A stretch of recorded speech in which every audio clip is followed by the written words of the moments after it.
Standards on auditing पे discussion था हमारा, लेकिन वो स्टैंडर्ड्स ऑन ऑडिटिंग का वर्ड कहाँ से आ रहा है, आज हम लोग उस पर डिस्कशन करेंगे कि एक चार्टर्ड अकाउंटेंट जब ऑडिट करते हैं तो हर आदमी जो काम करता है वो चाहता है कि उस पर क्वालिटी कंट्रोल हो।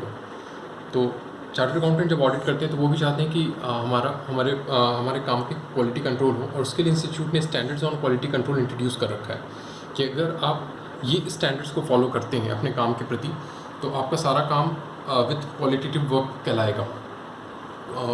अगर आप इस क्वालिटी कंट्रोल फॉर फर्म्स, जो ऑडिटर का फर्म्स होता है उस पर क्या क्वालिटी कंट्रोल होना चाहिए, अगर आप इंस्टीट्यूट कहती है कि अगर आप ये 4 चीज़ों पे क्वालिटी कंट्रोल कर लेते हैं, 1 2 3 4 चीज़ों पे क्वालिटी कंट्रोल कर लेते हैं तो आपका पूरा कंप्लीट ऑडिट जो है ना वो विथ क्वालिटेटिव वर्क निकल के आएगा। पहला चीज़ क्या है कि जो आप ऑडिट करते हो उस पर स्टैंडर्ड्स ने इंस्टीट्यूट ने स्टैंडर्ड्स ऑन ऑडिटिंग दे रखा है कि ये अगर स्टैंडर्ड्स आप मेंटेन कर लेते हो तो आपका कंप्लीट ऑडिट वर्क अच्छा हो जाता है। दूसरी चीज़, कई बार क्या होता है आपको पास्ट फाइनेंशियल इन्फॉर्मेशन को भी ऑडिट करना होता है, तो उसके ऊपर कौन सा स्टैंडर्ड्स लगना चाहिए, वो सारी चीज़ें इस स्टैंडर्ड्स ऑन ऑडिटिंग पे डिस्कशन किया हुआ है। और अपार्ट फ्रॉम ऑडिट कुछ और भी इंगेजमेंट्स के लिए आपको हायर किया जाता है कि आप ये चीज़ पे साइन कर दो, तो उन सब चीज़ों के दौरान क्या स्टैंडर्ड्स मेंटेन करना चाहिए, तो स्टैंडर्ड्स ऑन एश्योरेंस इंगेजमेंट। और लास्ट रिलेटेड सर्विसेज की इसी से रिलेटेड, ऑडिट से रिलेटेड ही कुछ और सर्विसेज अगर हमको देना हो तो उस पर क्या स्टैंडर्ड्स मेंटेन करना चाहिए। तो बेसिकली ये 4 पार्ट में ही पूरा स्टैंडर्ड्स जो है वो standards on quality control breakup किया गया है। पहला आ जाता है स्टैंडर्ड्स ऑन ऑडिटिंग, जिसका सीरीज़ 100 से लेके 999 तक जाता है। मिनिमम 3 डिजिट नंबर से लेके मैक्सिमम हाईएस्ट 3 डिजिट नंबर तक जाता है। लोएस्ट 3 डिजिट नंबर से लेके हाईएस्ट 3 डिजिट नंबर तक। स्टैंडर्ड्स ऑन रिव्यू एंगेजमेंट, ये रिव्यू एंगेजमेंट सब यहीं से आ रहा है, रिव्यू शब्द से, और इसका सीरीज़ शुरू होता है 2000 से लेके 2699। Assurance engagement, standards on assurance engagement, इसका सीरीज़ 3000 से 3699। और related services, standards on related services 4000 से लेके 4699। इसको शॉर्ट में SREs भी कहते हैं। स्टैंडर्ड्स ऑन एश्योरेंस एंगेजमेंट को SAEs कहते हैं, और स्टैंडर्ड्स ऑन रिव्यू एंगेजमेंट को SRE कहते हैं। स्टैंडर्ड्स ऑन ऑडिटिंग को SAE कहते हैं। आज हम लोग का पूरा डिस्कशन स्टैंडर्ड्स ऑन ऑडिटिंग पे है, फिर हम लोग नेक्स्ट लेक्चर्स में और नेक्स्ट वीडियो में और भी चीज़ों पर डिस्कशन करेंगे। तो स्टैंडर्ड्स ऑन ऑडिटिंग के लिए हम लोग यहाँ पर मूव कर जा रहे हैं। स्टैंडर्ड्स ऑन ऑडिटिंग जो मेरे लोएस्ट 3 डिजिट नंबर 100 से शुरू होता है और हाईएस्ट 3 डिजिट नंबर 999 तक जाता है। और लास्ट वीडियो में हम लोग डिस्कस किए थे 100 से लेकर 199। इस सीरीज़ का जो हेडिंग है उसको याद करने का एक तरीका है कि I generated risk applying under auditing standards. और ये लास्ट सीरीज़ है, इसके लिए अभी कोई भी स्टैंडर्ड्स अवेलेबल नहीं है, तो नॉट अवेलेबल।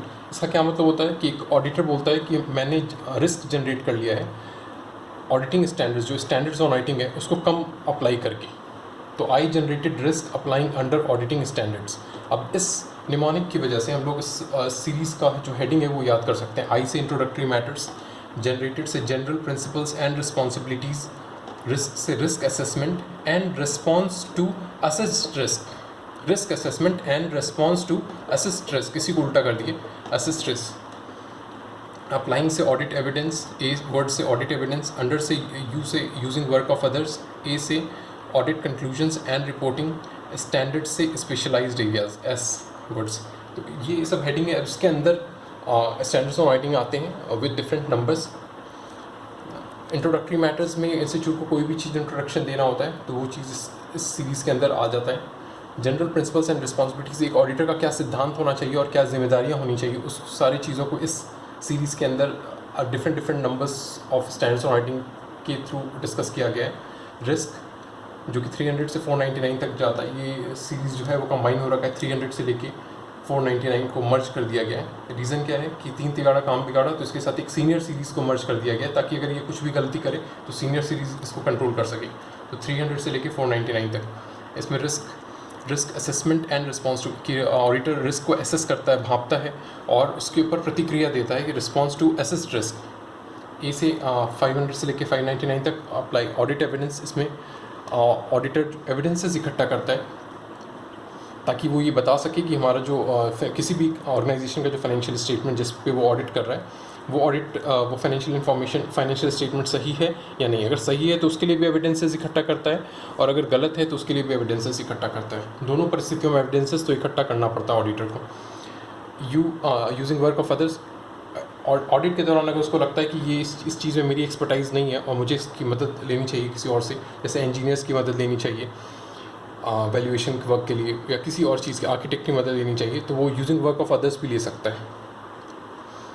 और वो से ऑडिट कंक्लूजन एंड रिपोर्टिंग कि लास्ट में वो कंक्लूड कर लेता है कि मैंने जो ऑडिट किया है उसका कंक्लूजन ये निकला है, और उसका रिपोर्टिंग वो ऑडिटर कर देता है। स्टैंडर्ड्स ऐसे स्पेशलाइज एरियाज अपार्ट फ्रॉम जो नॉर्मल ऑडिट होता है, उसके अलावा कुछ स्पेशल एरियाज़ का भी ऑडिट कैसे किया जाए, जैसे इंश्योरेंस कंपनीज़ का, बैंकिंग कंपनीज़ का, तो वो सारे पे क्या स्टैंडर्ड्स लगेंगे, वो सारी चीज़ों को इस पर डिस्कस किया गया। नेक्स्ट लेक्चर में हम लोग कोशिश करेंगे इसके अंदर का चीज़ हम लोग डिस्कस करें। Thank you.